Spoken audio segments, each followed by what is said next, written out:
Hello, Victor. Welcome to the Wax Museum. Hey, man. Good to be here. Thank you. Thanks for having me. It's So, awesome. so I decided to have you on the podcast to talk about make empathy great again. Can you explain what make empathy great again is? Yeah. Gosh. Well, I think, I guess I won't go too far deep into it, but basically it's a movement that I found in talking to a lot of people that I know, especially I'm from the South. So I've talked to a lot of people that I know, and I've been watching the way culture has shifted over the last few years. And I Yeah. decided, I was like, there's got to be, um, there's something missing here big time. And I realized, I was like, that's empathy, especially talking to some of my family back home and stuff. I'm like, that are able to support Trump and different things like that. I'm like, man, what in culture seems to be at a standstill where people, if we could latch onto a little bit more, we probably would, we just have a deficit. And if we could like start filling that deficit, I feel like we would create a much better, pleasant life for a lot of people here. So I really see it applied to justice and Mm-hmm. and um, and compassion, and so that's where I'm just trying to shine lights on, and just shine spotlights, empathy spotlights, and calling people to hopefully, you know, come to a greater understanding, and are able to present, situations and different perspectives where people are able to use their imaginations to, activate more compassion for the world. And So that's essentially what empathy is. It's imagination. I mean, we're yeah, it putting is, ourselves man. in the shoes of others and trying to understand where they're Yeah, coming from. it's a creative action in the end, and it's a creative muscle that I think you need to learn to train, and I need to learn to train. And that's even Love it. part of why I started this too, because I was like, gosh, I need to Mm-hmm. also understand empathy more, and so I just Mm-hmm. began I began studying it more Yeah. myself, and just trying to figure out, ways I've seen it used in my life, and ways I haven't used it in my life, and Mm. ways, the things that I've been taught that have been more in the level of privilege than empathy, which Mm. is privilege and is kind of the antithesis to empathy in a lot of ways. And so, And with yeah, privilege, like that would be more on the line along the lines of entitlement. Like you feel like, well, I've earned all this, right. Absolutely. which seems to be kind of the fixation with the Hmm. privileged is that it's like, well, I've earned this. Yeah, this is mine. It's fine. I've earned Mm-hmm. this. Uh, it's not seeing history. It's not understanding your place a lot of times in history, and how other people have been affected by a history that you haven't experienced, and they're literally Mm. living next door to you a lot of times. Yes. You know, So so yeah. I think I got this quote from one of your posts, and I don't know if it's like you that wrote this or if you're quoting someone else. I'm assuming you wrote this. Empathy is the starting point. Once empathy is truly activated, compassionate action is the most logical response. Right. Now, Yeah, you know what? I need to double check and make sure that I wrote that, because I honestly, I've been writing so much. I need to make sure and check my references and make sure what that's I've been doing like on Twitter a lot of times is like writing quotes, but not putting quotes around them. And I haven't yeah, really gotten in trouble for it yet. But it's yeah, like I'll be like watching The Simpsons and I'll write something just like a ridiculous statement from The Simpsons. And people will yeah. recognize it as a statement from The Simpsons. But I think some people don't recognize it and just think I'm really witty. It's kind of fun Right. though. And I I'm do that such with a song lyrics too. Yeah, I do that too. I think I just do that with stuff that I hear all the time, and I'm such a like Yeah. a hunter gatherer when it comes to Yeah. like information, and I'm the type of person that has like 60 tabs open at one time or something, Yeah. just too very active brain in that way. And so sometimes you know, I put stuff together very fast, and I'm like, okay, I need to make sure and go through this and make sure this is all good and coming from the right places, everything else. But yeah, I'm so that finding that, quote though, oh, go yeah. ahead. No, go ahead. You go Yeah, that ahead. quote, I think, you know, I think compassionate action, I think empathy and compassion are obviously related, because Hmm. when I guess first you should just talk about what empathy is and what it isn't, I Yeah, guess. yeah. But I think a lot of people confuse empathy with sympathy. And Hmm. basically empathy is the idea, to, in the most simple terms, empathy is feeling with someone, Yeah. and sympathy is feeling sorry for someone. So Hmm. the idea, like we were talking about your imagination, there's a quote by Brene Brown that says, in order to empathize with someone's experience, you must be willing to believe them as they see it, and not Yes. how you imagine their experience to be. So it's still Hmm. using your imagination, but you also have to trust that their experience is real to them, and Mm. that's not, it's, it's funny because that's actually kind of natural for children to do. A lot of Mm. people have known some children just kind of naturally, because they have to kind of be empathetic in order to survive and exist through childhood in a lot of ways. But Mm. I think a lot of people lose that as they get older, that ability to imagine just in general. you know we're very, we have a imagination deficiency, I think, in a lot of ways too. But I think empathy being tied to that, we have to, when we move, excuse me, when we move out of ourselves and into another person's experience, and seeing the world with that person as if, almost as if we were that person, that's when we're practicing empathy, and Yeah. so I think c- with that, with compassion, I think where that ties in is that the spotlight has to be on, when we're, especially right now and in the world we live in, the spotlight, our empathy spotlight, has to be on the oppressed, Yeah. and Yeah. treated, and the marginalized in our society and the world. Because we see a lot of people calling for for empathy, for things that really are distractions for the things that we should truly be caring for. So Hmm. that's part of where make empathy came from, is like, hey, I want to lead you to the things that actually people have been fighting for justice for a long time, Hmm. that deserve some of your empathy, and they deserve some of the spotlight, and that's part of where that's part of where it's come from. And um I don't know, I think those that need empathy the most are the ones that are having to fight for their lives, a lot of times. Hmm. So that's where, so when one's able to imagine themselves in someone else's shoes, your most logical response isn't, usually, if you're able to actually harness that imagination and that creativity to actually feel what they're feeling, the response usually isn't like, well, F that, usually Hmm. your response is, gosh, wow, that sucks. Yeah. It sucks that, even if it's an ignorance thing, you're like, that sucks. I don't believe what you're believing, because empathy does not equal an endorsement. I think a lot Yeah. of times, people, like, it's hard because you have to have empathy for your enemy in a lot of ways. And I think Yeah. Jesus taught that in a lot of ways, Absolutely. because empathy and love have a have a huge connection. Empathy, love, and empathy are tied, bound together. And so I think, I think empathy gives the humans, it helps activate love in people. And I think, Yeah. um yeah, so I guess, it's just interesting to me that we have a lot of people, especially in America, who should be, I think, the people that are practicing this the hardest, Hmm. that tend to um, use their religion maybe as their privilege, as their block for empathy sometimes. And it kind of sucks. Yeah.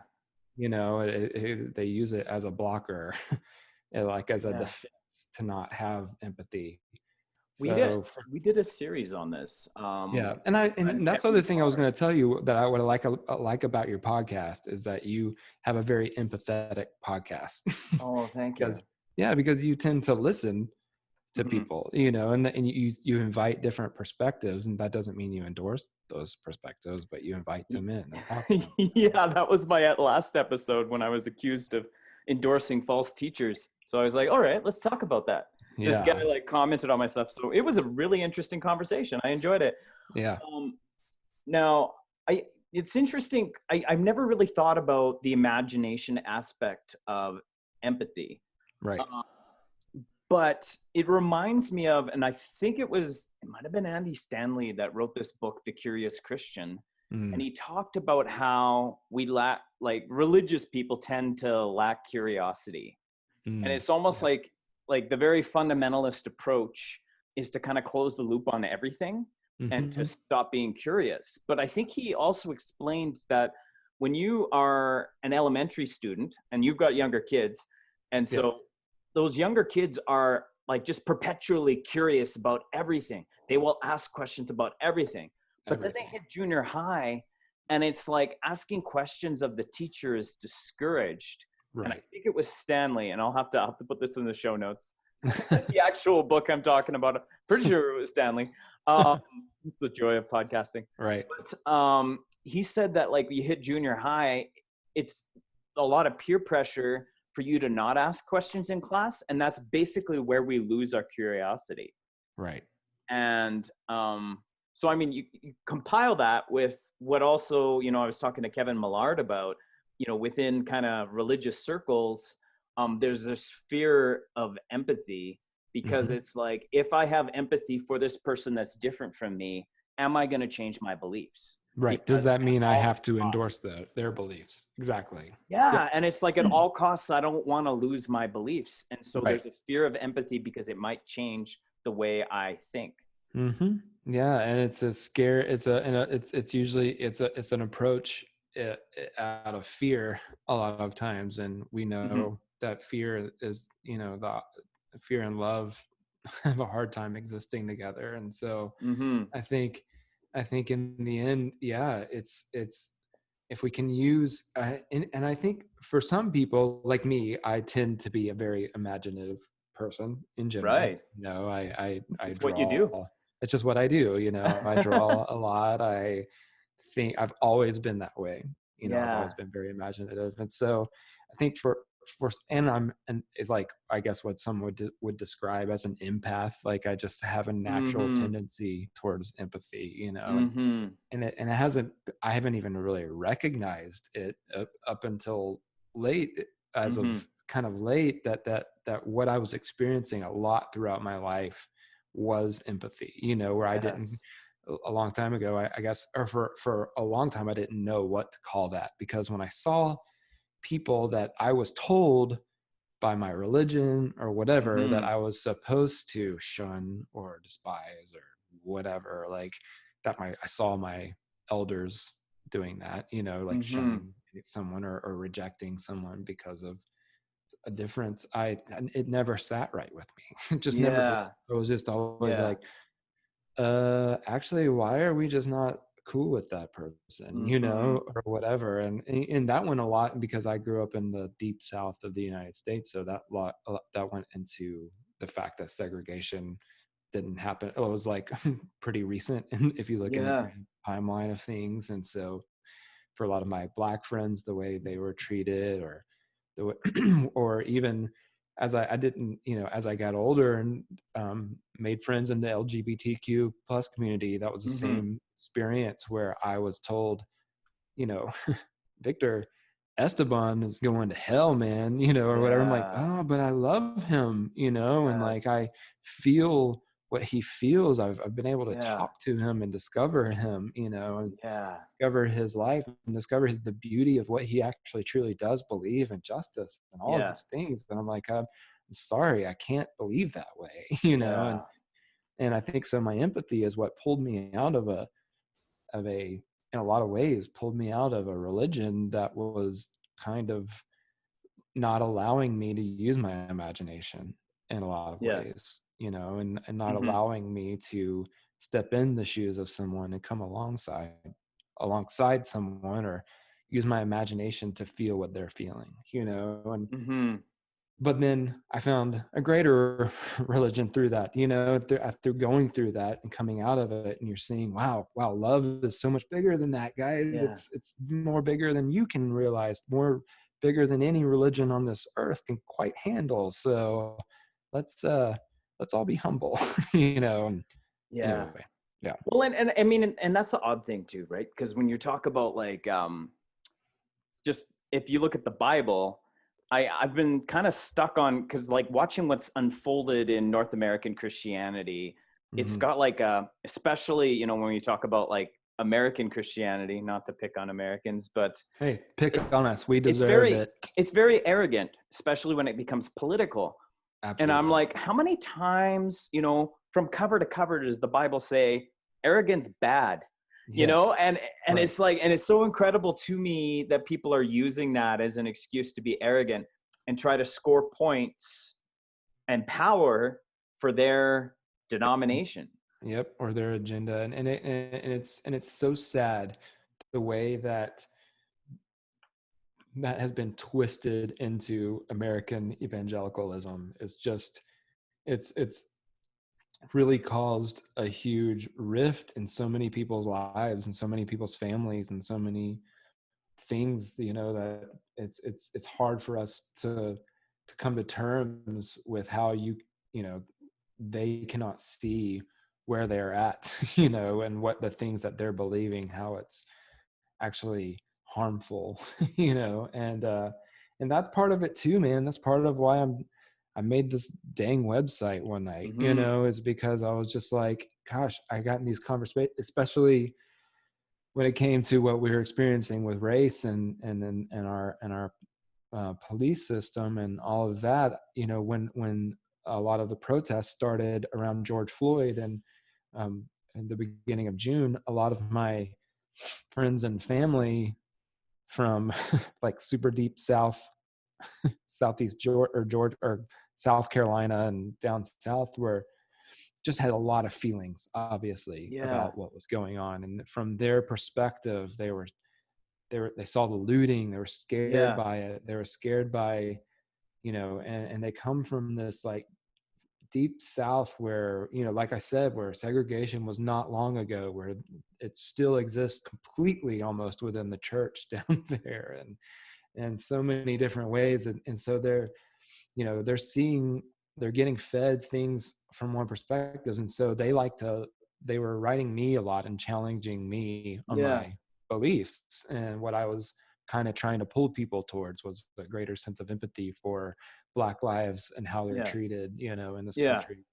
What a lot of people have been, and it still are, should be bringing up quite often, because it's an insane injustice. But they were, some of the thing that I just kept running into them with them was their impossibility to have empathy for anyone, for the situation that Black people were going through.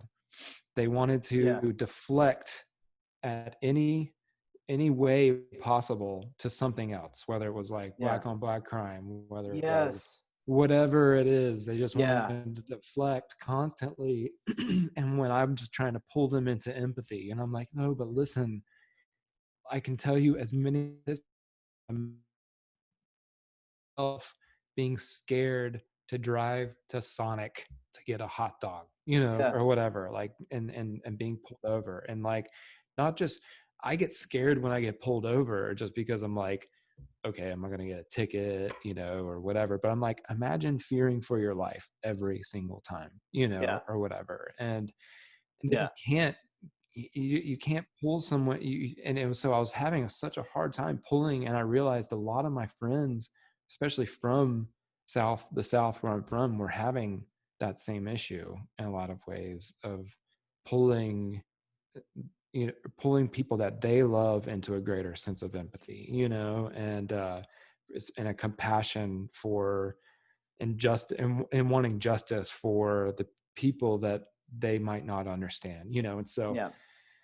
I think that's part of, I try to create this as a resource too for Hmm. them specifically, to be Yeah. like, here, here's a ton of anti-racism stuff you can read up on. Here's a ton of, justice for immigrant stuff. Here's like a shirt you can wear that I just made to like call you to greater empathy and call Yeah. out for it. It sounds to me like you're doing a lot of what I'm trying to do, and it's build bridges. Uh, Yeah, and like, absolutely.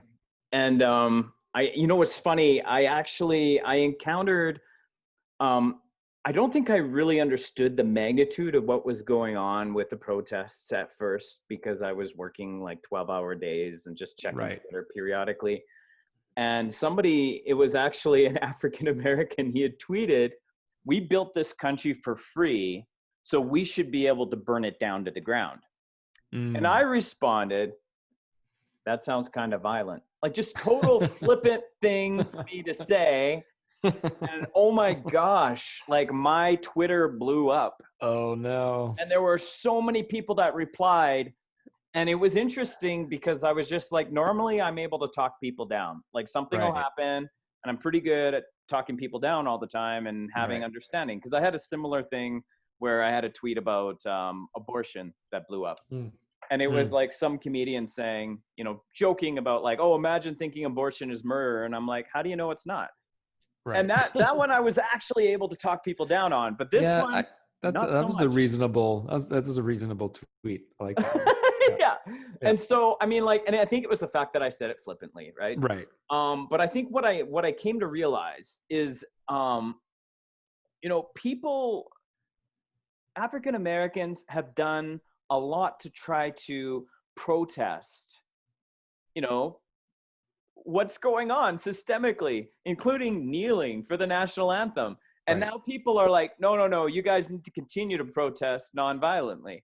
And I Right. know that like a lot of this is like, I've heard quite a bit about how, it's white people that are doing all the looting and destroying. And I'm like, I'm sure there's lots of that going on. Hmm. I'm convinced that there are some people that are just pissed. No, there are. I, And they're like, you there know are. what? We're going to And they war. rightfully should be. Yeah. Yeah. And so, I mean, it's an interesting, it's a very difficult topic to really hit Hmm. hard because I'm like, Hmm. I don't want to say, hey, go loot the Walmart. Hey, go loot that jewelry store over Right. there and No. kill the owner. Like it doesn't, that obviously I can't say. But Right. I also kind of like, well, rule of law. Like when I see the president tweet law and order, I'm just like, you can have law and order without justice, right? I mean, like, Right. I'm pretty sure China has a lot of law and order. So Right. I think there's something That's called missing from your that's tweet, called sir. that's called subjugation, I think, Yeah. actually. Yeah. Hmm. And so I guess, do you have any idea what would resolve this issue? Because I think even like people start quoting stats and saying, oh, there's more white people that are killed by police officers, and there's all kinds of things. But I'm like, whatever's going on here, clearly you Needs have a change. police killing unarmed people, Yeah. whatever the color of their skin. So Yes. how do you deal with that systemic injustice Yeah. that's going on right now? I know, man. Isn't that the question of the time? It is. Yeah, and I feel like it's a big conversation that's happening in America right now, and it's coming from I think everybody's kind of got their idea of what that looks like, but I think for me, I don't Hmm. and I don't really know. Excuse me. I don't really know all the answers, No. um, or anything, but I guess a great place a great place to start resolving this is empathy, Yeah. obviously. Yeah. Say that first. But Yeah. I think that it's when you can start to activate compassion for what's going on, and that's especially when it comes to saying things like Black Lives Matter Hmm. and things like that, when you can start activating using stories and different whatever your means are to activate that compassion for people like that are out there screaming those things. I think that's when the bigger conversations and dialogue can actually begin to start, you know, because Stories are huge. And I mean, like, if yes, you're going to connect one human to another human, right. stories are it. Absolutely, man. And I think stories and dialogue, you know, and it reminds me of I think you can practice empathy for we've talked about, I think, a little bit how you can practice empathy for people whose views you don't agree with in an Hmm. effort to understand where they're at. That's a, you know, Yeah. that's a big part of empathy, you know, and it's hard. That's actually kind of the hardest part of empathy, because you have to, it makes you get out of your own circle of thoughts, you know, where you're, but it because it requires that imagination. But the hopefully with dialogue and understanding where they're coming from, I think we can begin to steer them into a better and more empathetic direction. And Yeah. there's there's this guy, his name his Darrell, have you ever heard of Darrell Davis? No, I haven't. So he's this really awesome and well respected blues piano player. He played with like Okay. Jerry Lee Lewis and Uh-huh. Chuck Berry and a lot of other guys, a lot of just in that era, that Jerry Lee Lewis era. And he I think he's an interesting case study in empathy to me, Hmm. that because he um basically, so the story goes is he went and he was playing with a country band at the time, and I can't remember where they were at. I think they were maybe up more north somewhere. I can't remember where they're at, but they were playing a show one night, and it was an all white venue. He was the only black guy Hmm. there, and you know, and he was used to that, I think, and Yeah. because playing country music at the time. But he's just Yeah. an incredible piano player, and so he played with all these bands, and he at the show, there was a guy at the show that saw him play and just was like watching him the whole time. And he said when he got off stage, the guy like found him, and he said he was like, "Oh man, I love your playing. Wow, dude, you really play just like Jerry Lee Lewis." He was like, "Well, dude, you know, I don't play like Jerry Lee Lewis. Jerry Lee Lewis, he plays like us. Like Mm. we created Boogie Woogie, you know, and Yeah. all of these things that he, you know, he plays like us. He would tell you that if he was sitting here, because I've known him since I was a kid or whatever or something, you Yeah. know." And so this guy's like, "Oh, okay, you know." And so they were talking and chatting, and he was like, the guy was like, "Well, you know, wow, man, this is like the first time I've ever had a beer with a black guy or had a Yeah. conversation with a black guy." He's like, "Really?" He's like, "Yeah, well, you know, I mean, I'm actually a card carrying member of the KKK." And Yes. Darrell was like, what?" You know, and he showed him his card, and he's like, "Okay." And so after that, he was like, "Well, man, if you're ever," you know, he kind of befriended him. He's like, "If you're ever back here, call me up. I'd love to see you play again." And he he did. Every time there was like a normal venue, I guess, that they hit or whatever. So every time they played, he called them back. And so I just, and so it was, I think, because of that encounter, and by listening and engaging that guy that night, and then becoming interested in why is, if you don't know me, how can you hate me, became his question through this. He's like, "You don't Mm. even know me, how can you hate me?" And that Yeah. became his, so after that encounter and after listening, he's, and by engaging these members of the KKK, he's convinced more than 200 members of the KKK to renounce their membership and leave, you know. Wow. And and just by asking that question, how can you hate me when you don't even know me? Wow. And it just reminds me, that story just reminds me of like how, you know, you can't, I I think Obama, I don't want to get this quote wrong. Hold on. Mhm. He had a quote, Obama had a quote that said, "I'm determined to disagree with people without being disagreeable." That Mhm. part of, that's part of empathy. Yeah. Empathy doesn't just extend to cute little kids. You have to have empathy when you're talking to some guy who doesn't like black people.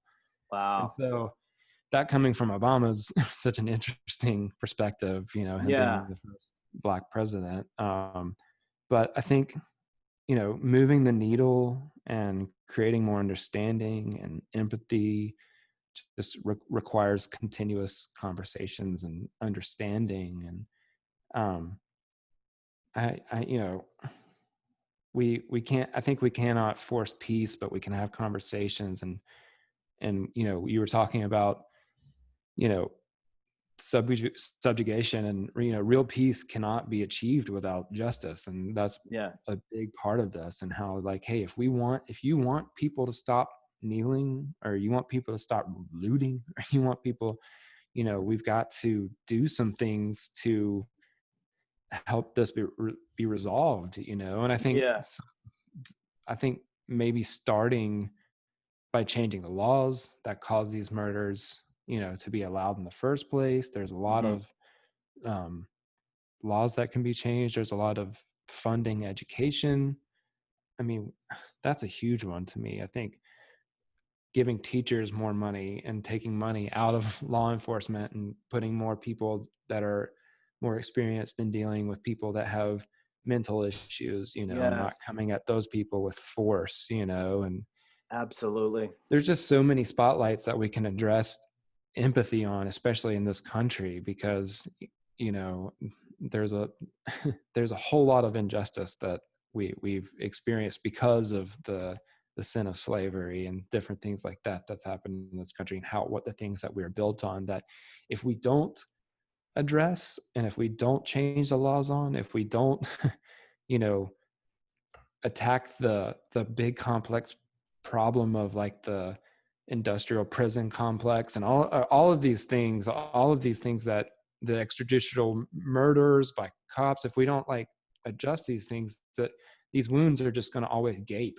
and they're not Yeah. going to heal. And so if people want there to be peace, if they want people to not kneel during the national anthem and offend them, or if they want all these things, they're gonna need to learn to be empathetic. Like, Yeah.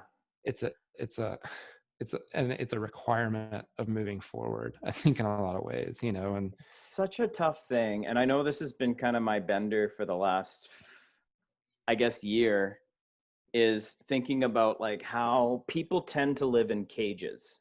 right. And it's like you can have an ideological cage. It's like I'm a liberal or I'm a conservative. Yep. You can have a like And people like those spiritual, cages too, yeah, and a so much. spiritual cage, Hmm. a creativity cage, because it's like, Absolutely. someone will listen to music and be like, well, that's not music because it's not in my cage, right? Right. And I'm like, what a boring way to live. Oh, absolutely, man. And so Absolutely. so I think, what we're talking about is people who have caged thinking, Yeah. and they are within this framework and saying, well, these people are breaking the law by looting.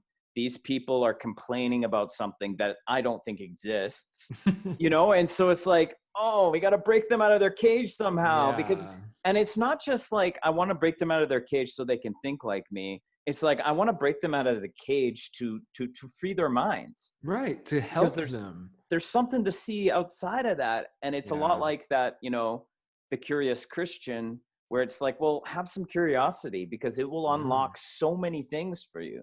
Yeah. And don't be afraid to, I'm not sure if you allow cursing, but don't be afraid to fuck up a little bit, Yeah. because that's, like, not, it's okay to do that. It's okay to even, like, think, oh no, maybe something, especially I know what it feels like to be someone that's, I grew up a very conservative in a very conservative world, and very conservative, and I know it's like to be scared Yeah.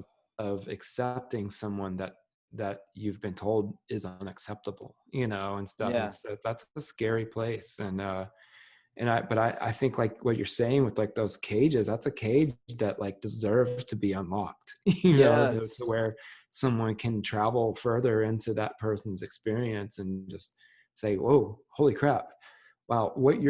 The way, we're, there's a verse, I'm going to try to quote where it comes from, but I think it's, I don't know, I never know where the verses are. I'm like, it's there Ecclesiastes or somewhere. something like that. But it's like something like, we all see through a glass darkly, and like Mm. this, when Mhm.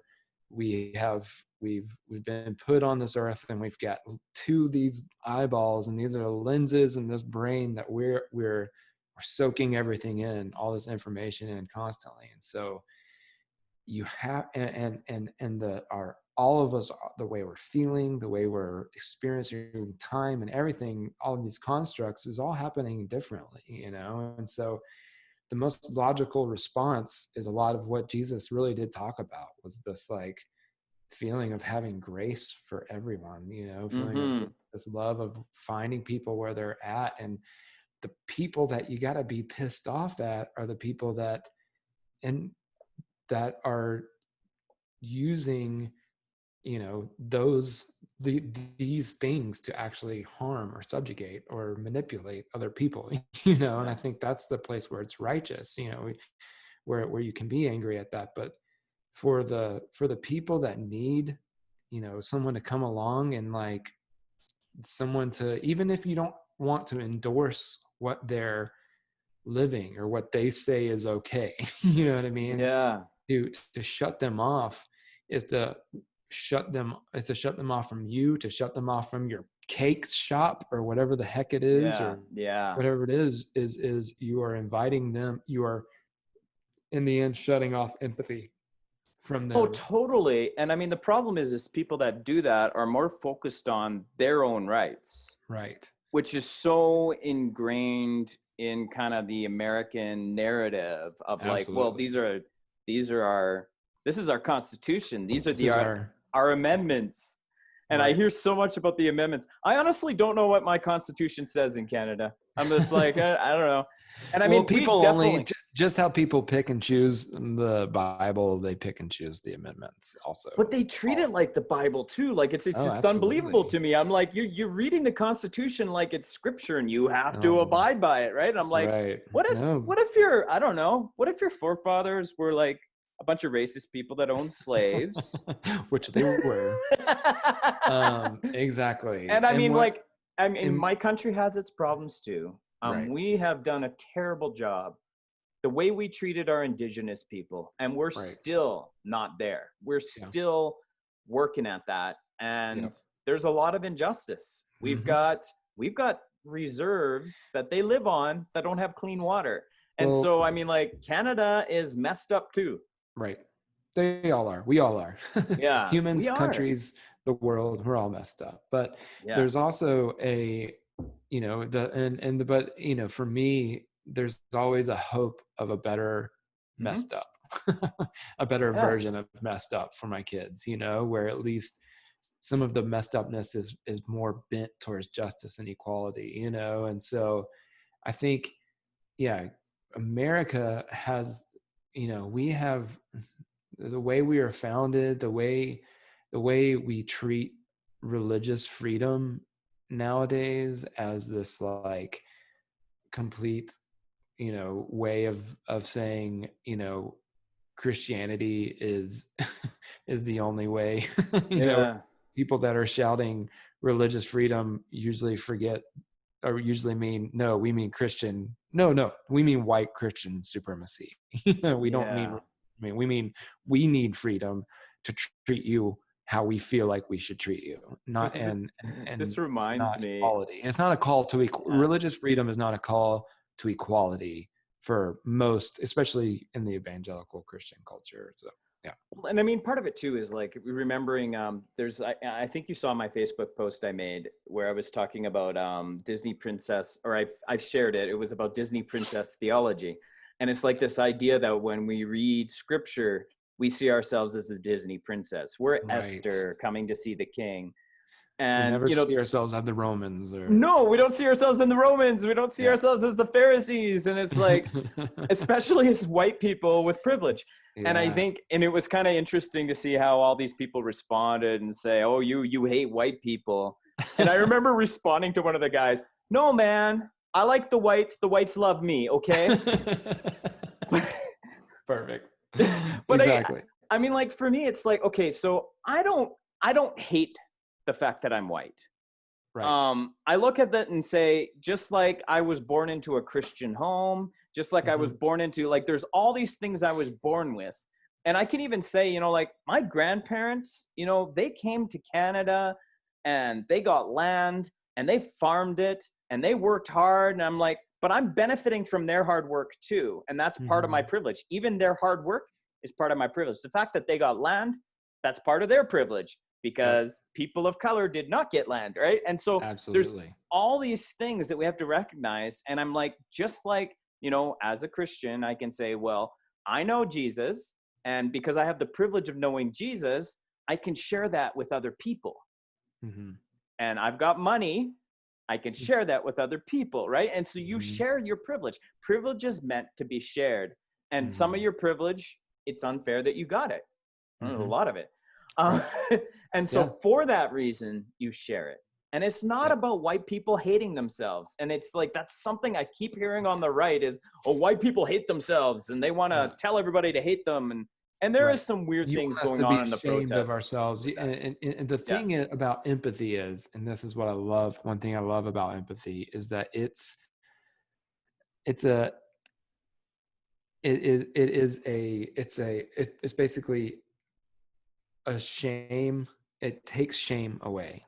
Hmm. It Hmm. brings down walls of shame. I think Brene Brown said something like that. It's Oh, empathy it's beautiful.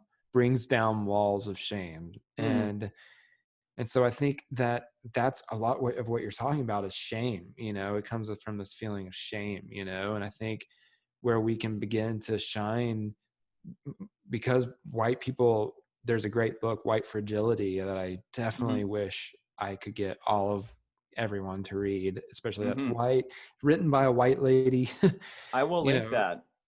You yeah, send that's it a to me. great Yeah. one. That's a great one. And but it's like, it's really, it's a very impactful for people to just realize, you know, where our fragility comes from when it comes to having the conversations on race. And that's what the whole book is about. But, you know, I think, you know, I feel like we need empathy. There's just so many places that I think where empathy could be useful right now, you know, Yeah. and I think, you know, there's so many places that you know people come at that have shame. We have shame, you know, and I think people want to have shame if they would feel shame maybe if they were a Christian that were told their whole life they weren't they were supposed to shun people from the LGBTQ Yeah. community. But then, you know, you bring empathy into it, and you like you said, stories. So we're talking about stories. You invite someone into that story, which sparks an imagination in them, and that brings that next logical response of compassion and injustice for their plight that you can't understand, even that you might not agree with, you know, or Yeah. whatever.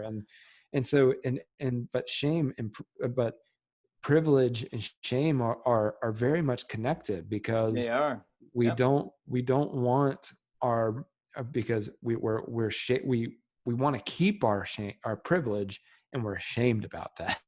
Yeah. And so when you call someone to let that go, or or you shine a light on it through some way, you know, that's hard for people. And so there's got to be a way to, you know, like you said, like break open people's little boxes and like Hmm. say, hey, there's a bigger understanding here, and if you can feel empathy for it, you don't have to feel shame about it anymore. You know, and if Yeah. you can feel empathy for Black Lives Matter, you don't have to feel the shame anymore. You know, or Well, then I think like on an individual basis, and I don't know if this works on a systemic basis so much, but I was thinking about how like, so you have like a friend, let's say I have a friend that's drug addicted, right. and I'm like, I want to help them out of this. Hmm. Um, if I can use empathy to actually understand maybe the mechanism that has brought them there and understand where exactly they are, I can't really navigate them out of it unless I can actually get to where they are. Absolutely. Nope. And I think that is a great part of empathy is that you can possibly do that because you're like, okay, well, I know where I want to help them get to. Hmm. And it may not be exactly where I want them to get to. You know, it's not a Yeah. control thing, but it's just like, but I mean, I know this person is in this pit right now, Yep. and I want to go down there with them Exactly. And and it then help starts them with figure out how to get out of there.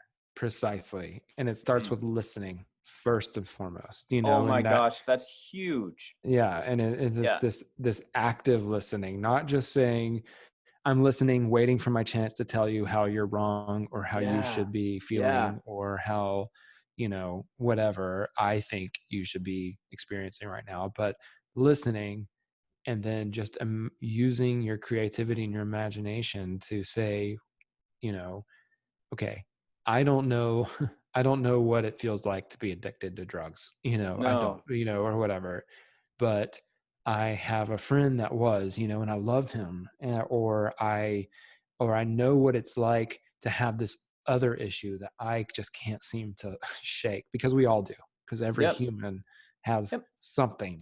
If you Absolutely. don't believe that, you're a liar. And Yeah. so, like, you should, even if that thing is in your mind kind of grotesque or like whatever, or even like even for racism and stuff like that, you should be able to say, okay, God, that's not how I want to live, but I can imagine if I loved someone that was my same sex, like the way that I loved my wife, like, Yeah.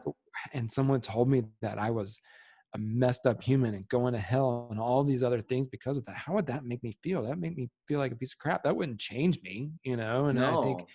and I think, I think we're about to get to Taylor Swift lyrics or something, but like that's like an actual, like, that's that it's something where we need, if we can learn to harness the empathy, it'll help that person's shame decrease, it'll help your shame decrease, and it'll put you on a better level of understanding, to where then you can build on that, and I think that's what Darrell did with the KKK. He just built, he found a level, and it was a question for him that was a level that he wanted to be on with these people, and he worked to get there with a lot of them, and it changed their worlds and his, and so That's such I an think, incredible story.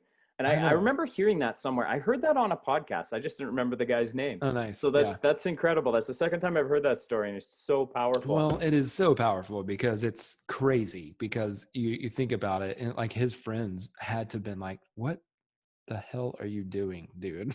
Hanging out with all these racist jerks, or whatever. And he even, like, I think I heard a podcast or something with him on it Okay. where he was talking about his own story, and he was like, any of his friends or anybody that would say that, well, he'd bring them into his house and pull out this like grand wizard like uniform, robe and stuff, and be like, well, the guy that quit was this like high up and he gave me his robes or whatever, so I think what I'm doing is working, or Oh, it's whatever. So, crazy though. And I mean, that's the other thing too with bridge building is that people aren't going to understand what you're doing.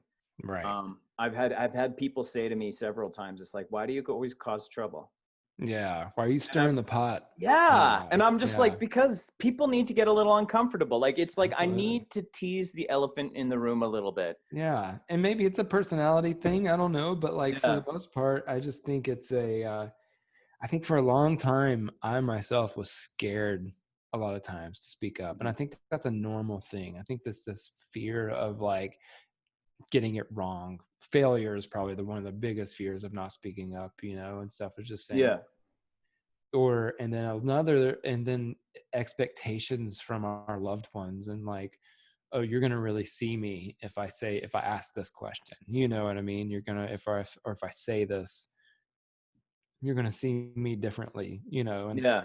Yeah. and it comes out of this fear. And I think, and I've experienced that, still do, but I think when you are able to start laying that down, you realize that there are lots of people that feel exactly the same as you, Oh, and that's when you start, huge. yeah, and when you start like relaying those feelings and those fears, or like just the questioning the authority, that the authorities or whatever it is, other people are like, it's so many people, just, it's funny because everybody's just in a different part of their journey through all of that, and like Hmm. that's a lot of the private messages I would get, like when I post stuff, and people that would never really comment on my post or anything like that on social media will like write me messages and be like, hey man, I just want to say thank you for Oh, this that's great that you're stuff, getting PMs. That's huge. yeah, Yeah. where there's just like people that are like, that I know are from Southeast Georgia where I grew up, and I grew up in a very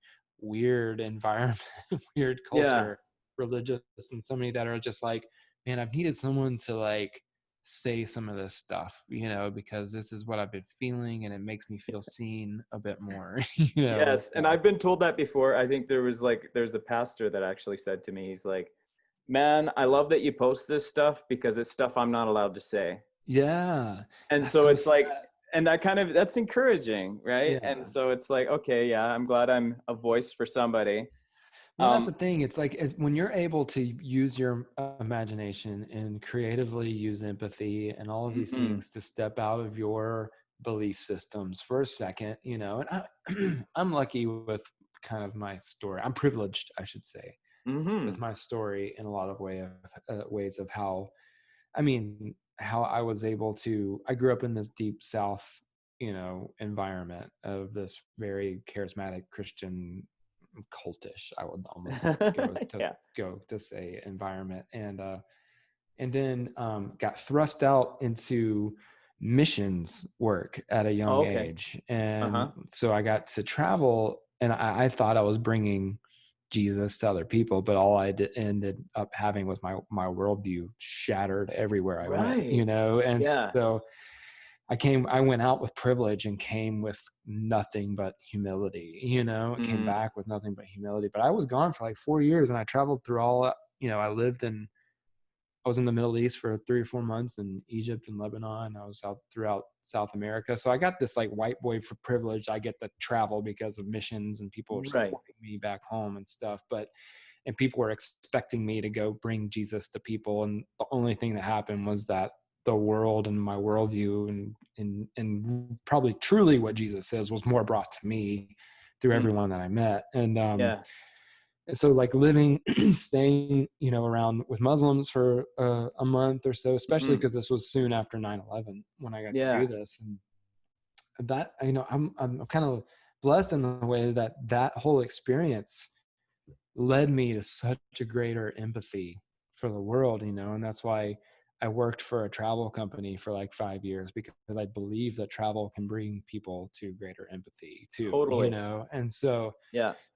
seeing other cultures and different things like that. And so I think, that's why it's like, that's a privileged aspect, and how you were like saying we need to share our privilege in a lot of way. And I Yeah. think that's, because I was able to do that, and because of the worldview that I've been given, I think, and because of my natural inclination towards empathy, I think that's where I've just been able to kind of run with it a little bit, and just be kind of like, hey, I'm just going to be like, I kind of found something that's like needed, and I'm going to kind Yeah. of run with it a little bit, and just Yeah. call you guys to something a little greater, because I've seen it and I think it can help, and And so, that, I mean, I gotta say, like that "Make empathy great again," that's just like such a beautiful slogan. And it really yeah, flies in the face of the whole "Make America Great Again." Like it's a it, nice counter movement. So yeah, and I'm I really didn't, and excited that's to not, see and what happens with this.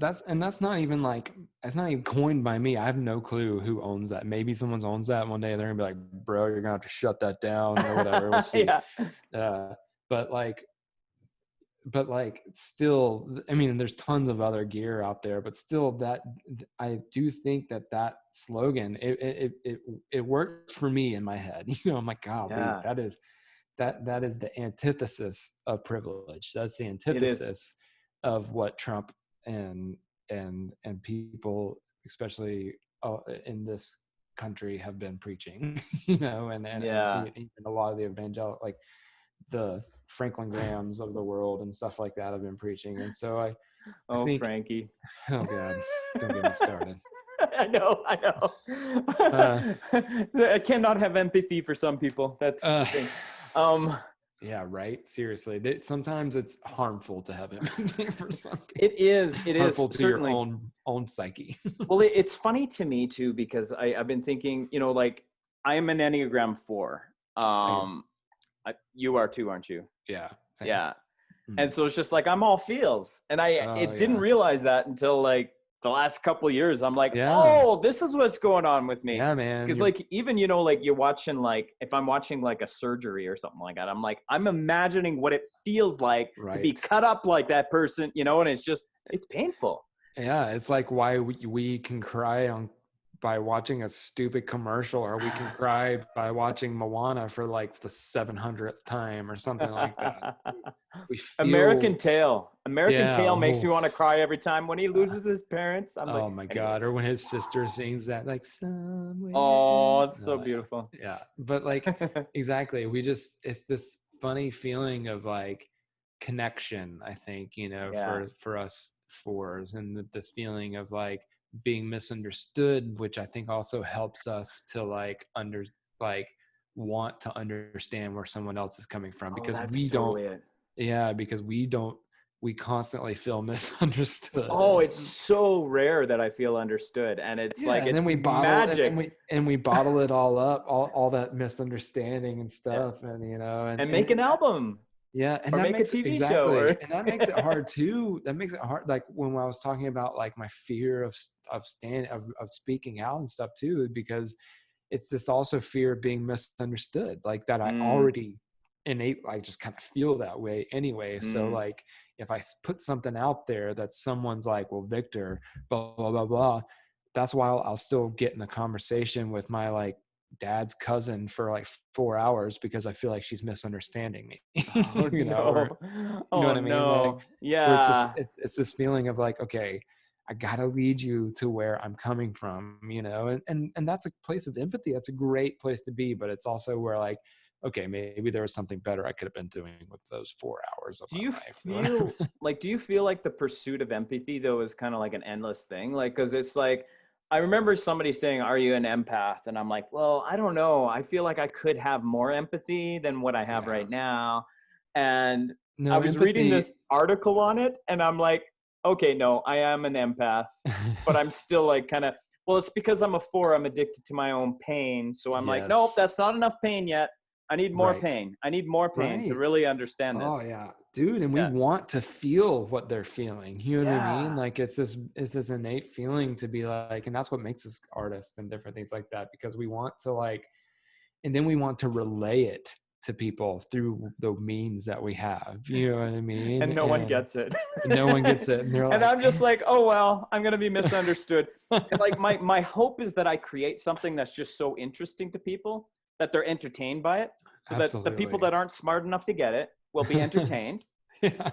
and those who are really smart might figure it out. So Yeah, not that dude. I'm super smart, it's just the way my brain works is different, and so you have to kind of think about what I say and what I Well, do. no, that I think that also shines a light on where we need greater empathy in the world, and that's in the world of education. Like, because I feel like what you just said. Not that I'm that smart, but I think we forget that empathy is emotional intelligence too. It's connected Yeah. to emotional intelligence, and I think we need to be taught that at a young age. We need to be taught more empathy to our children, and to practice it throughout our lives, not just because, like you said, there's no end game with empathy. It's always, No. it's like yoga. It's a practice, what I mean? Mm-hmm. You never achieve yoga, whatever. I don't know. I don't do yoga, but I know it's a No. practice, Yeah. it's this like thing that you never fully achieve, but like you are Exactly. constantly practicing it. And so, yeah, I think especially when it comes to education, and especially education in America, which unfortunately my education alone was completely whitewashed, Yeah. especially about the Confederacy. And we see that now with all these monuments and stuff like that, where, we don't know our own history, Yeah. and that's gotta change through better education and through better, leadership in that way. So, Mhm. that's a place I think where I know, I want to keep a spotlight on, is education in America, because we that's, I think, a root of a lot of the problem in the end that we're experiencing here. I love that you keep saying spotlight because there's like that Paul Bloom notion, and he had this book that was called "Is Empathy Overrated?" Yes, We that's actually right. did an episode on that too, Oh, did and you? Nice. yeah, and so he said like the limitations of empathy is that you can only have a spotlight on one person at a time, and so it's very easy. Like I think like where empathy can get us into trouble is like, let's say if I wanted to be 100% empathetic toward my baby, Right. and I'm supposed to feed my baby, but right now I am being empathetic toward their response. So I'm crying too, and I'm completely helpless and I can't get Yep. food for my baby. Right. So it's an interesting illustration. Yeah, exactly. And there are limits to it, and there have to be limits to it. There And has to be, so you can actually act. Yeah. exactly, for our own good, so that compassion can be activated, and so that so that we can. And there also have to, empathy is a human superpower, and Yeah. just like any superhero that just like Cyclops has to keep his glasses on. If he takes those off, Exactly.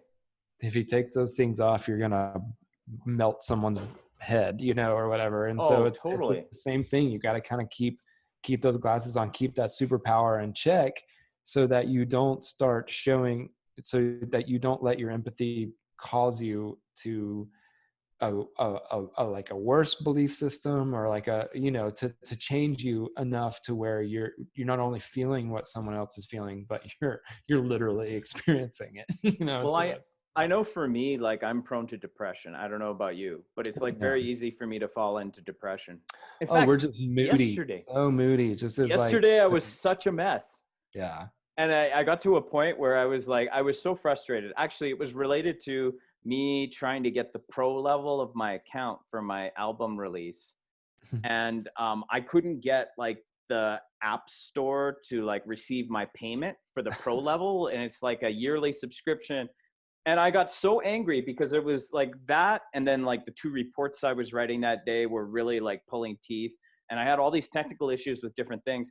And so I just went on this tirade and I dropped like 5 F-bombs. I was so angry. I was like, who took Yeah. away mom's charger, because like now I can't receive this message for the SMS. And I just went off and I dropped like 5 F-bombs, and my kid was right there playing video games, and he's like playing video games with a friend from church. It's like, hey, I felt so bad is your for a dad minute all there. And then right? I'm like, oh well, it happened. Yeah. And it's very rare that I blow up like that, but it Well, was just like a culmination. And it was part of it too, is like nobody's hearing me. And that's when right. I lost it. Right. And so, but anyways, yeah. So Yeah. yesterday I was quite depressed. Today is a lot better. Good. I'm glad to hear that. And that's me too, man. There can be just full days. And I think that does come along with Enneagram 4. There's just full days of just complete moodiness, where you're just like, Yeah.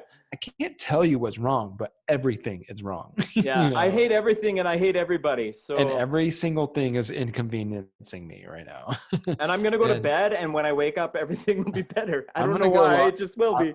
I'm gonna go lock my door, and I'm gonna design something super weird. And I'm gonna come out and Uh-huh. feel a lot better. Oh man, yeah, you're speaking my language. Yeah. Design. I don't really physically design, but I do a lot of like writing, right? And Nice. so Exactly. I'm gonna go create something, create and something. when I get done, it's gonna make me feel better, I think, or Yeah. whatever. Yeah, So it's would you say that like right now, like for me, it's like there's always something I'm working on where I'm like, okay, I need to work on my empathy with this. I've been very wrong in this area. I have one in mind, but I'm wondering if you have one in mind for yourself. golly. That's a good question. I know I I didn't put that in the notes, did I? no, that's okay. But I think, gosh, that's a good question. I think I man, I have got to figure out how to have more empathy. Not in it, like I said, not in a way of where I'm endorsing, but a way of trying to understand where people are coming from that can still support Trump. For me, that's a big Yeah. one. And the hard part with that is that no one that does still support him wants to have those conversations. They just want to hear what you think a lot of times without saying what they And think. I get conversations with those people. Do I you? had like I had like the social injustice guy on here a couple times, Jeff Dornick. And Mm, it's just interesting getting his perspective. He's like so driven by the Constitution and like 100% convinced that capitalism fixes everything. And I'm like, I have a hard time wrapping my mind around that. I But saw a meme. I saw a meme today that had like a black and white image of a of like a shoe, smashing a giant shoe smashing a bunch of people down Uh-huh. or whatever, and it was all in black and white, and then right next to it was like a diptych right next to it. It was the same image, but it was that one said socialism on the shoe, and then on the other side it was the shoe with uh the same shoe smashing, but it was all bright colored and yellow and pink and stuff, but it said capitalism, but it was the same people being smashed. And it's like, I that's like like my, that. yeah, That's brilliant.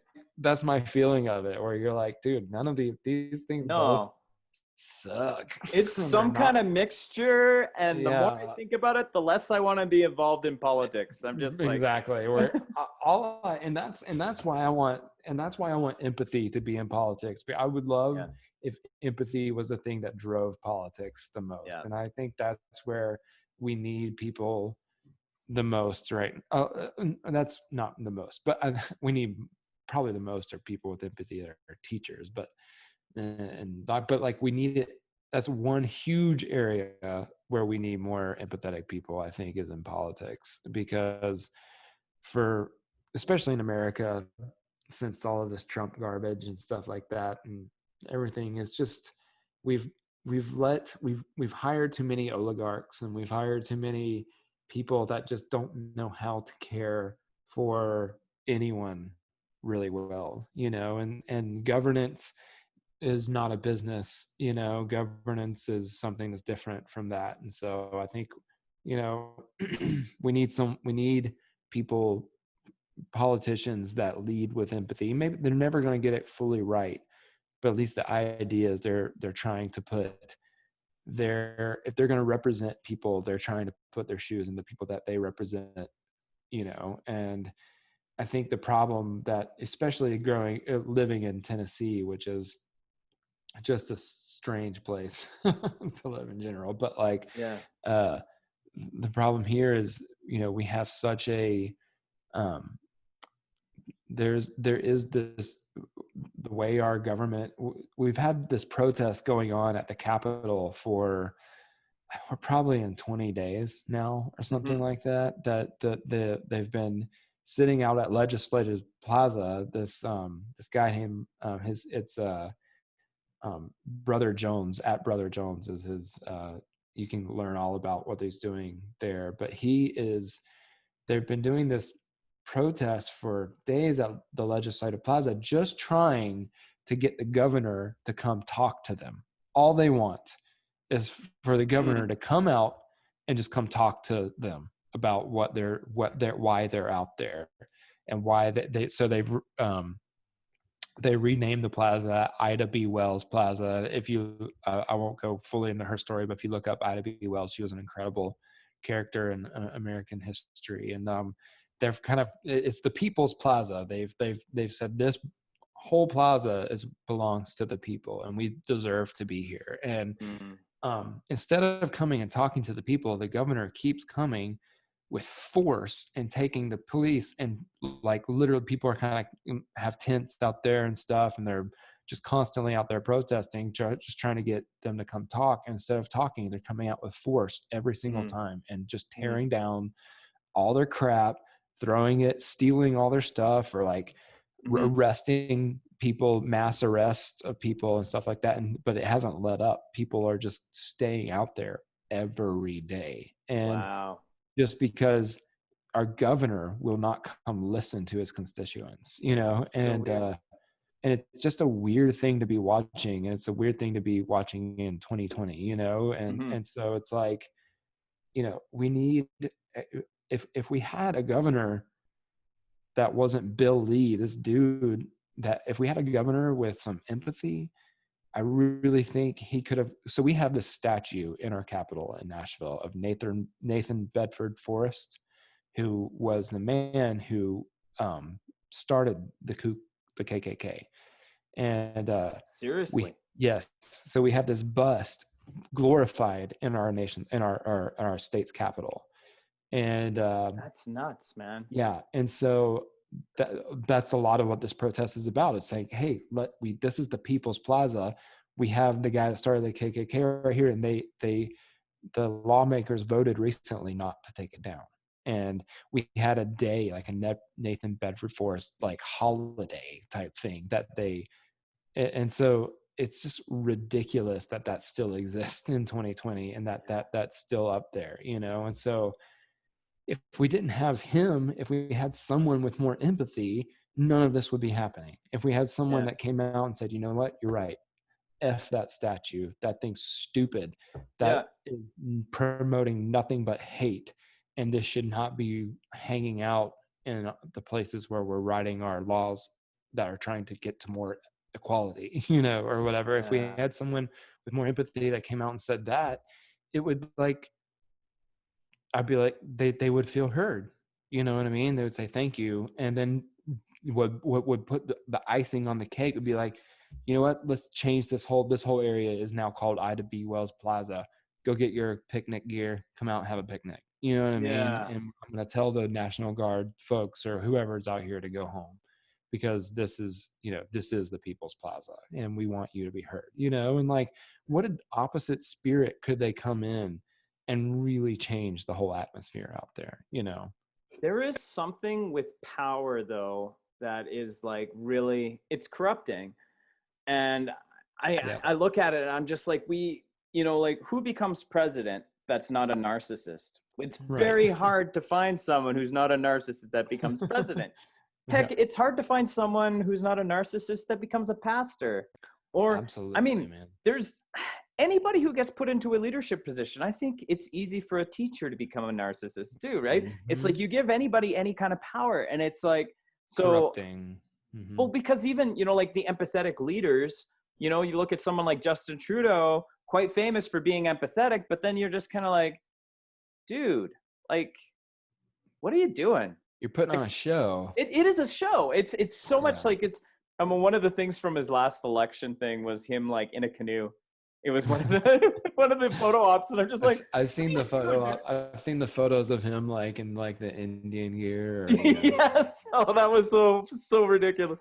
That's the other thing that drives me crazy. This performative empathy. That's just Yes. nasty. And it happens so much in politics. It happens so much on the Yes. left. Yep. A lot too. And I think that's not what we need. We need dialogue empathy.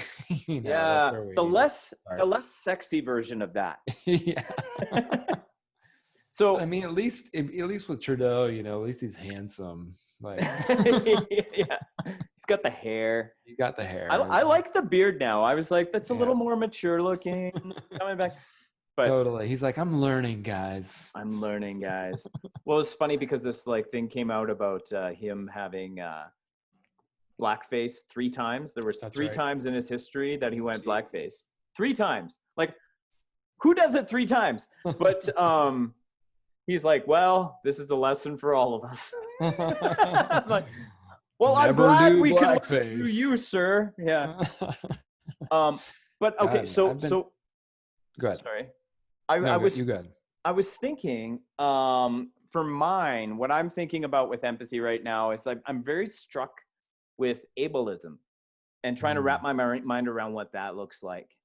And I know like one of the people that I follow on Twitter that I'm a huge fan of is Shannon Dingle, who's been through so much. Yep. Actually, I want to share something from her that I learned from her. She tweeted an article that talks about all of her trauma, which is like ridiculous, what she's been through. And on top of, the fact that she was, molested as a child, right. And it was like her father that made it happen and brought his friends in and like just so screwed up, like so evil.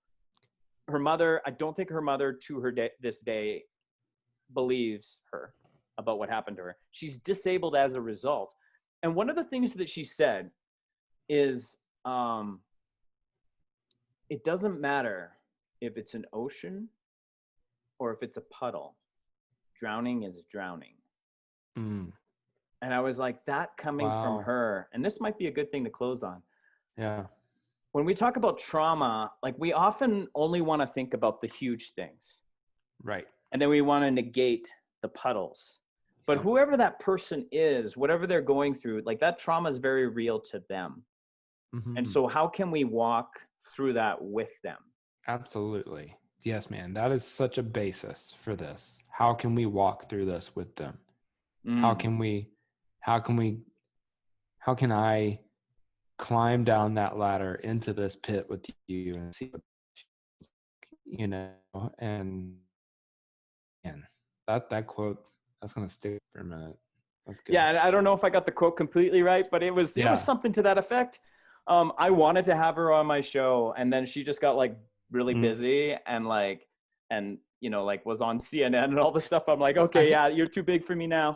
But well, I think ableism, I think there's, I've worked with a lot of people that have struggled, through that and I think, a good place to start for us with empathy with that is, I think, with the jokes that we make and with the things absolutely, and the little small things that we say and do, the way we make fun of Trump or whoever, yeah, and realizing that, or even, and I think this is gonna be a big, if Biden wins, this is gonna be a big issue, because we're gonna see a lot of this because he's an older man, yeah, he almost is. 80, I think, or something like that, and he is, and just like Trump or whoever, he screws up words. I think he had a speech impediment or stutter at some point or something like Yeah, that. And as an older man, he's gonna get he's gonna say a lot of things. And I think it's gonna, even for me, I know for a lot of people, is your national or natural inclination sometimes to, like, hear those things and want to be like, old, look at this old man, go get your diapers or whatever, hmm, whatever, just yeah. being, Well, it's ageism, right?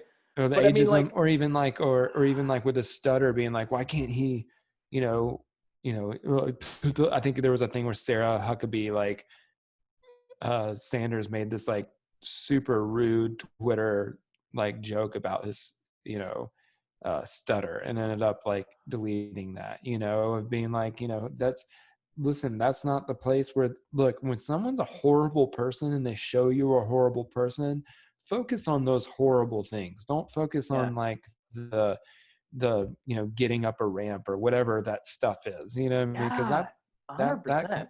yeah, that kind of stuff is just, that's easy pickings, that's whatever, I get it, but at the same time, that's taking the focus on the stuff that actually truly matters, and it's also making your neighbor who has that same issue feel like complete shit. A And I hundred think, percent. And I'm yeah, like, I think that's something that I'm realizing now, that it's like, wow, I didn't realize that was ableist. And I'm learning so much through these people that are educating us on this. And so absolutely, it's man, it's the another, same. That is a huge topic, yeah, and that's a mhm, place where that absolutely deserves a spotlight for our empathy, for sure. Absolutely. I need to put a whole section of now. Now I'm like, oh crap, I gotta edit my website. Put a whole section of that on my website. I Just, hate doing websites just for so me. much. Like it is I know. not my forte. Yeah. I created one for Air Smudge, which is like my artist collaborative that I built. And Mm-hmm. my kid goes on there and he's like, "Hey, Dad, you got like a whole merch section that doesn't exist. It's got all these like fake products. It's like a Wix website." Okay. Yeah. And Yeah. so I'm like, I think I fixed that, but I'm not sure. So Man, I'm lucky. I've made like a ridiculous amount of Squarespace sites in my day. So usually putting one of those together for me is just like, just I oh, can I that's can do them I can do them pretty quick. But like, and then I just started using Figma, um, which is such a cool tool for building website. I don't code. I hate coding websites, but Figma is like a great, it's kind of like Sketch or like Dreamweaver in that way of just, you can kind of like just build websites in there really easily. And cool. I've been using that a bit. That's a really, really awesome, convenient tool for sure. So what's a good way for listeners to get a hold of you if they want to Yeah. discuss this further? Yeah. Well, you can follow me on Twitter. Okay. That's a pretty I good place. will link that in the show Yep. notes. At Pope St. Victor or at Make Empathy. I run both of those accounts, and same on Facebook. I exist by both names there. So just any of those. I've got I've got, I got on, I was like, I was one of those weird kids that got on Instagram super early Oh, okay. process of that app. And so I've got for some reason, I gained a lot of followers Oh, early that's on. great. So I've got a pretty cool following on that Good. platform, and I'm pretty active on there. So really anywhere, all over the internet, Pope St. And Victor. I totally forgot to ask my daughter's question for you. Oh, that's You right. created What was it? Archibald I did. for Archibald's Next Big Thing, which we Yeah. love that show. Awesome. And she wanted to know, how did you come up with the character? Is it based on someone who actually exists? So the um years ago, I started drawing this chicken character. I Uh just out huh. of nowhere. I filled my sketchbook with just little like doodles of this chicken. He was this, and he kind of, I don't know if you've ever watched any Aardman entertainment like Wallace and Gromit or anything like No, I that. haven't. Definitely recommend looking up Wallace and Gromit for your Okay. kids' sake. Okay. Incredible claymation, just Okay. beautiful. It super inspired me when I was like a kid, like 15, 16. And so, anyway, this chicken was kind of inspired by them a little bit. And I just kept drawing them. And my dad had been doing our genealogy, like going through our genealogy or something like that, and had a huge just stack of papers about, you know, distant relatives and stuff like that. And he sent me this guy named, he's like my second great grand uncle or something like that, named Archibald Ananias Huckabee. And so, and he had like a long face. He kind of looked like the chicken I've been drawing or Oh, whatever. that's crazy. Yeah. So he had this like long face and this like long beard or whatever. So I just kind of started calling this chicken Archibald, and and then I started dreaming about him a little bit, and it's like, man, Archibald's fun. Like he could be a fun kids character, like. So I started thinking, I kind of started writing a weird like narrative. I wrote this a lot about his like backstory, and he had like 7 brothers when I first started, and all of these like this weird world where he had like this weird little alien. No, he had a dinosaur named Seabass that followed him around. The dinosaur did end up making it into the show, which is great, and to the Yeah. book actually. But so from there, so I had this character going, and then I met Tony Hale, and I was invited to an art show in LA, long story short, and he came and saw my art, loved the art I was doing, and was like, hey, we should work together sometime. I was working for a nonprofit at the time, and I asked him to maybe make a commercial for me for the nonprofit, and he's like, oh, that's a great idea. So a couple years after that, he flew to Nashville, and we started writing this weird commercial that never saw the light of day. Wow. But during that process, I brought out my sketchbook. We went to dinner, and he's like, let's see that sketchbook. And so I brought it out, and I showed him this character Archibald, and he's like, love Archibald. And so from there, we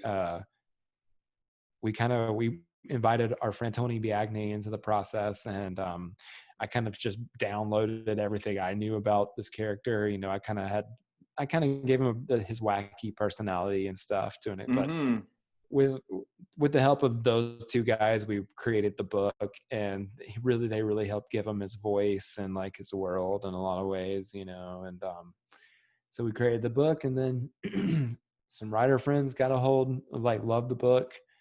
Writer friends of Tony's, Drew and Jacob, just the coolest guys ever. I love them to death. Wrote an incredible pilot based off the book, and sold the pilot. We sold the DreamWorks, loved the pilot, and took it on and sold it to Netflix. And I've just been along for the ride. It's That's just like, incredible. Tony and I have a LLC together where we own the rights, to Right. Archibald. So we just kind of license it out. And Tony works in the writer's room. Tony Hale works in the writer's room and is the executive producer. So he's invited me there. It's been fun to go there a lot, and to LA, and like hang out in the writer's room, or like see the process, going and stuff. It inspires me a lot, and look forward to like the future of, one day creating more of that kind of content Oh, and that stuff sounds like like so that. much But fun. yeah, it's That's cool. great. It's great, yeah, and I just he's Archibald is a very empathetic character just in general. He There you really go. is, and he finds he always, that's how he gets himself into trouble a lot of times. It's just he just keeps whatever comes his way. He just goes Yes. for it, and Yeah, so like the theme song.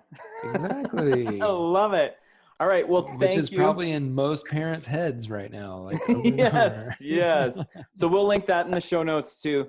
Thank you Yeah, for man. coming on the Wax Museum. Dude, thank you, and thanks for having me. It's super fun, man. I love talking about empathy, and it's always on the top of my head right now. So that was Good. great. Yeah, man. Air Smudge.